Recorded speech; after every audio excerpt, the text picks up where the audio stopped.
Southern California's Imperial Valley borders Mexico to the south and Arizona to the east. It's a major agricultural area with a long history of vegetable production. But there's plenty of beef to go along with those veggies. As the Cattleman reporter Brian Baxter brings us a day in the life of a California cattle feeder. California is the nation's #1 dairy state, so at first glance you might think this place is a big dairy farm. In fact, this is Butterspur Cattle Feeders in Brawley, California, where Steve Snow manages a feedlot that relies heavily on Holsteins, a popular choice in Imperial County.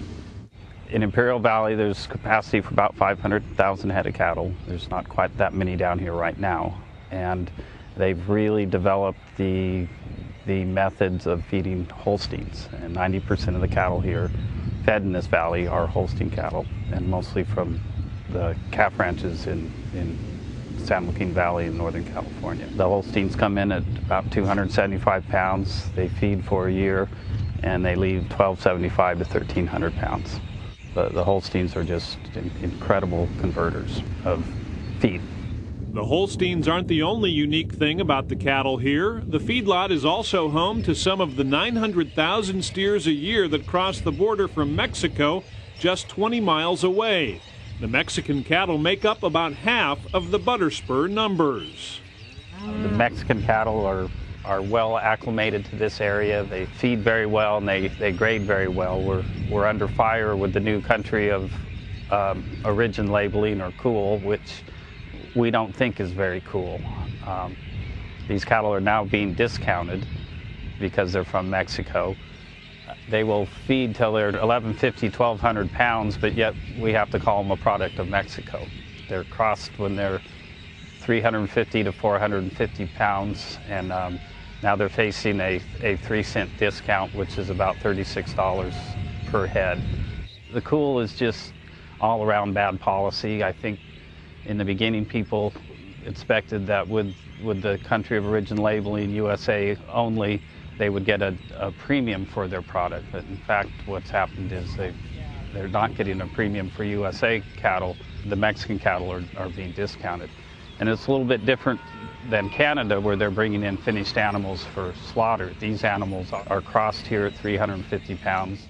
Steve grew up in Southern California and worked on a ranch in Hawaii for 8 years. Though he enjoyed Hawaii, he thinks Butterspur Cattle Feeders is a great place to be. Great weather, great conversions. This is the place to feed cattle in the winter. You look at these pens, you don't see any mud in them. And mud just drains the energy out of cattle. Our conversions are better here in the winter, and this is the best place to feed cattle in the winter. It's just an exciting job. It's nonstop all day long. I like the people in the industry. I like the product that we produce. We measure our performance very closely, so you get to see how well you've done as well. It's a very, very competitive industry.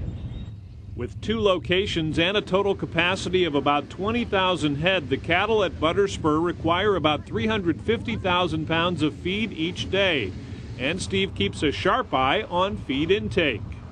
Every morning I drive the bunks, and these pens are all GPS mapped, and I look at the bunk condition, whether it's wet, slick, which means it's empty and they've been licking at it, which is not good, slick, or crumbs. What we like is to find crumbs every day. And then we will add feed in the computer in the pickup, our takeaway feed, or leave it the same. And then when I'm done calling all the bunks for that morning, all that information is downloaded into a computer in the feed truck.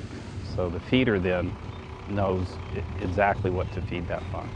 The Butterspur operation also has a unique feed ration featuring a bright green addition that Steve says may be the secret to keeping the cattle coming back for more. We here, I don't want to give you any secrets away, but we call it the broccoli factor. We think that the broccoli adds something, we haven't figured out what it is, that makes the cattle perform a little bit better.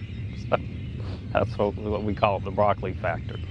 Basically what I'm doing right now is I'm taking all the plant trash from the broccoli field. So after they're done with harvesting the broccoli, I go in and harvest the plant material, mix it with corn cobs, some more trash that I get from a corn cob plant, and I bag it, make silage out of it. Steve says the idea to feed broccoli came as a result of creative thinking after corn prices went up last year. An NCBA member, Steve, fully understands the struggles facing today's cattlemen, and he believes the voice of NCBA is needed now more than ever.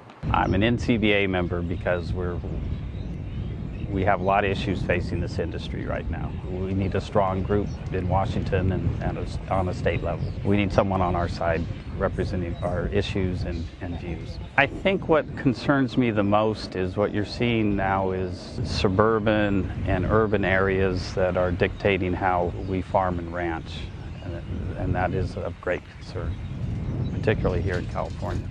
Steve admits that you need a high tolerance for setbacks to be in the cattle feeding business. So why does he do it? Because you love it. It gets in your blood. It just absolutely gets in your blood. You have to be willing to work 7 days a week. And we have to feed these cattle 3 times a day, 7 days a week. And they're on such what we call hot rations that you can't compromise. You have to get those cattle fed every day. No doubt those Butterspur cattle do need their daily serving of broccoli without the hollandaise. From Imperial County, California, I'm Brian Baxter for NCBA's Cattleman to Cattleman. Steve Snow is a member of the National Cattlemen's Beef Association. You can learn more about joining NCBA and about Butterspur cattle feeders on our website at cattlemantocattleman.org.